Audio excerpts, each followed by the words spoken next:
సంవత్సరాల తరబడి ఎన్ని మందులు వాడినా మీ మోకాల నొప్పులు తగ్గట్లేదా? ప్రాణ పెయిన్ క్లినిక్ లో అత్యాధునిక చికిత్స.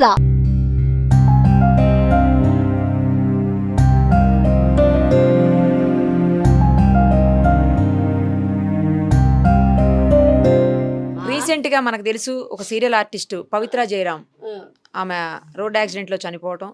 ఆ తర్వాత కో ఆర్టిస్ట్ అయినటువంటి చంద్రకాంత్కి కూడా అదే యాక్సిడెంట్లో దెబ్బలు తాకటం. అతను 2 రోజుల క్రితమే సుమన్ టీవీకి కూడా ఇంటర్వ్యూ ఇచ్చాడు.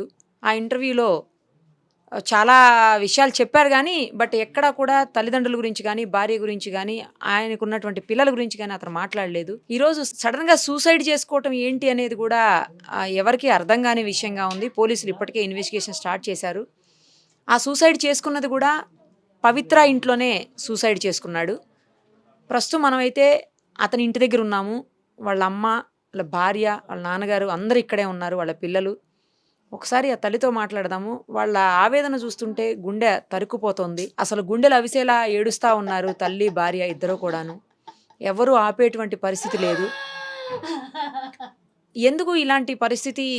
అసలు గత కొన్నేళ్లుగా అతను భార్యతో కూడా ఉండట్లేదు అని చెప్తున్నారు. ఇక్కడికి వచ్చిన తర్వాత తెలిసింది నాకు. అసలు ఏం జరిగింది అడుగుదాము. అమ్మా, ఎందుకు ఇట్లాంటి పని చేశాడు చంద్రకాంత్? పవిత్ర చేసింది. పవిత్ర దాన్ని అని ఉంచుకున్నది. వాడు పెళ్లి చేసుకుంది. 5 ఏళ్ల నుంచి నా కోడల దగ్గరికి రానియలేదు, మాట్లాడనియలేదు, పిల్లలతోనే మాట్లాడనియలేదు, తల్లితోనే మాట్లాడనియలేదు. పవిత్ర పిల్లలతోని మాట్లాడనీయకుండా చేసిండు. 5 సంవత్సరాల నుంచి నా పిల్లలతోని కలవనీయలేదు. కొడుకు నాగం చేస్తున్నవే, పిల్లలు ఉన్నారే అంటే నా ఓడంటే నీ ఓడు ఎట్లయితాడే? నేను నలుగుట్ల తెచ్చిన నా కోడల్ని, నా పిల్లలు చిన్నోళ్ళు ఉన్నారే, నువ్వు ఎట్లా పెళ్లి చేసుకుంటావని అడిగినా నేను. అంటే నేను చేసుకున్నా పెళ్ళి అని వీడు చెప్పిండు, అది చెప్పింది. ఏ గుడిలోనో చేసుకున్నా అంటే మేము ఇంకోరు చేస్తున్నామని చెప్పినాము. వాడు ఏది పట్టించుకోకుండా దాన్నే పెళ్ళాం అన్నాడు. పెళ్ళామని పెళ్ళంతో మాట్లాడలేదు. నాకు అదే సర్వస్వం, అదే పెళ్ళాం అన్నది. అది ఏం పెట్టిందో తెలియదు నా కొడుకుని. మాట్లాడారా అమ్మ మీరు? మాట్లాడలే. ఆడ యాక్సిడెంట్ అయ్యి వచ్చినాక కూడా మాట్లాడలేదు. దానికోసం నన్ను మాట్లాడలే నా కొడుకు.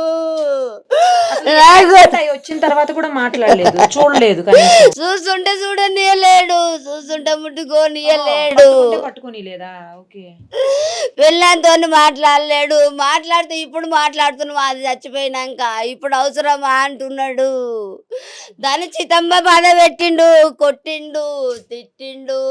ఎవరు? భార్యని మాటలు కొట్టిండమ్మా. రాత్రి అంతా కూడా కొడుకు తాగొచ్చినా లొల్లి పెట్టినా బాధపడ్డమ్మా. ఇక మారతాడు అనుకున్నమ్మా. నా పిల్లలకు నా కొడుకు ఉంటాడు అనుకున్నమ్మా నేను. నా పిల్లలకు కొడుకు లేకుండా అయిపోయిండమ్మా. నా పిల్లలకు తండ్రి లేకుండా అయిండమ్మా. మాట్లాడలేడు. రాత్రిలో ఎన్నో ఫుల్ తాగొచ్చిండంట. పుల్లు తాగొచ్చినాక ఈ చెయ్యి కొట్టుకుంటే రక్తం కారితే దోస్తు చూసిండంట. దోస్తులు ఇంట్లో వండబెట్టిర్రు, తాగిర్రని. పండబెడితే మళ్ళీ ఆడపోయి చూస్తే రాకుంటాడేమో, మమ్మల్ని చూసి పండుకొని ఏడనో ప్రశాంతంగా రెస్ట్ ఉంటుందని పండుకోమని చెప్పి వచ్చినామమ్మ. ఆ దోస్తే ఇంత తినబెట్టిండంటమ్మా. తినబెట్టినాక పండుకుండేమని పొద్దు నుంచి ఫోన్లు చేస్తున్నాం. పెళ్ళాం దగ్గరికి పోలే, ఏం పోలే. నా దగ్గర రాలేడు. ఏం రాకుంటాయో రాకపోయాని చెల్లె ఫోన్ చేస్తుంది, పెళ్ళాం ఫోన్ చేస్తుంది, ఫోనే ఎత్తుతలేడు. ఎల్ఐసి కోసం చచ్చిపోతే పైసలు వస్తాయంట కదా, దానికోసం పోతున్నాను. ఎవరికో చెప్పిండంట దోస్తుకు. దానికోసం చెప్తే ఇంకా వస్తలేడు కొడుకు. నాష్ట తినలే, ఏం తినలేడు అనుకున్నామ్మా నేను. నాకు 2 కొడుకులు, 1 బిడ్డ అమ్మా.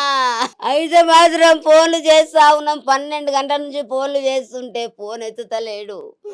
దోస్తులకు ఈ రోజు 12 గంటల నుంచి ఫోన్లు చేస్తా ఉంటే ఎత్తుతలేడు.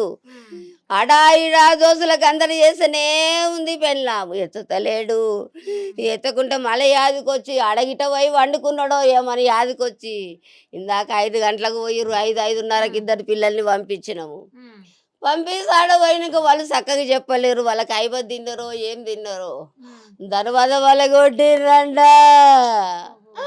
కాళ్ళకు బట్ట కట్టుకుండంట, మెడ చుట్టుకుండంట, ఫ్యాన్కి వేసుకుండో దేనికి వేసుకుండో తెలియదు నాకు. సూసైడ్ చేసుకున్నాడని మా ఆయనకి ఎవరు చెప్పంగా మా ఆయన ఏంటిండు, అమ్మా నీకు ఊరి పెట్టుకున్నంత అవసరం ఏమొచ్చింది, దాని పిల్లలు 20 ఏళ్ళు ఉన్నారు, ఆ పిల్లలు 5 ఏళ్ళ పిల్లలు, ఆ పిల్లలు 6 ఏళ్ళ పిల్లలు. నీ వయసు ఏం పోయింది బిడ్డ, నీ వయసు ఏం పోయింది. పిల్లం లేకదా, పిల్లలు లేకనా, తల్లి లేకనా అమ్మా, అదొక్కది మా సంసారం అంతా ఖరాబ్ చేసిందమ్మా. దాన్ని రానియకపోతుండే, ఆడికే రమ్మని పిలుచుకుంటుండే, పిల్లంతో మాట్లాడనియకపోతుండే, అది వచ్చి ముట్టుకుంటే పిల్లలు కూడా రాకపోదురమ్మా. అదే పెద్దమ్మ పెద్దమ్మ అని చెప్తుండే అమ్మా. మేము నమ్మలేదమ్మా, వద్దు బిడ్డ దాన్ని వదిలేసుకో బిడ్డ అని చెప్పినాము. దాని అమ్మగారింటికి తోలుకపోయింది, 4 రోజులు రానని చెప్పి పోయిండమ్మా. 4 రోజులు రానని చెప్పి పోతే వచ్చేనాడే యాక్సిడెంట్ అయ్యిందమ్మా వాళ్ళకు. 1 గంటకు ఫోన్ చేసిండమ్మా, 1 గంటకు ఫోన్ చేస్తే తాగి ఫోన్ చేస్తాడు అనుకున్నామమ్మా మేము. రాత్రి పూట 1 గంట అయిపోయినాక నా కాళ్ళు వేసలేదే, నా కాళ్ళు వేసలేవు, కార్ యాక్సిడెంట్ అయింది అన్నాడమ్మా.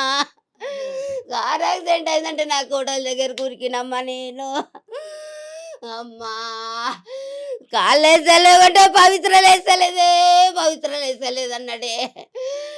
ఏమైంది చెప్పు అంటే కారు గుద్దిపోయింది అన్నారమ్మా. నువ్వెట్లున్నావంటే గవర్నమెంట్ హాస్పిటల్ చూపించిరన్నారమ్మా. మేము ఇంటికెంచి వాళ్ళ దోస్తులను పంపించి నా 4గురిని నువ్వు దూరం ఉండి చూడమని చెప్పిండమ్మా. నువ్వు దూరం ఉండి చెప్పమంటే దోస్తులందరూ విన్నారమ్మా. మళ్ళీ నా కొడుకే అన్నాడు చచ్చిపోయింది అన్నాడు. మళ్ళీ అన్నాడు 5 ఏళ్ళ నుంచి మీరు దూరం పెట్టిరని చెప్పిండు. తల్లిదండ్రులు దూరం పెట్టిరు, పెళ్ళాన్ని దూరం పెట్టినప్పుడు అన్నారు. లేకుంటే నా కోడల్ని తీసుకొని నేను అడిగి పోతుంటే అట్లా గిట్ట అన్నాడేమో అనుకున్నామ్మా నేను అని ఉల్టా సీదా మాటలు చెప్పిండు.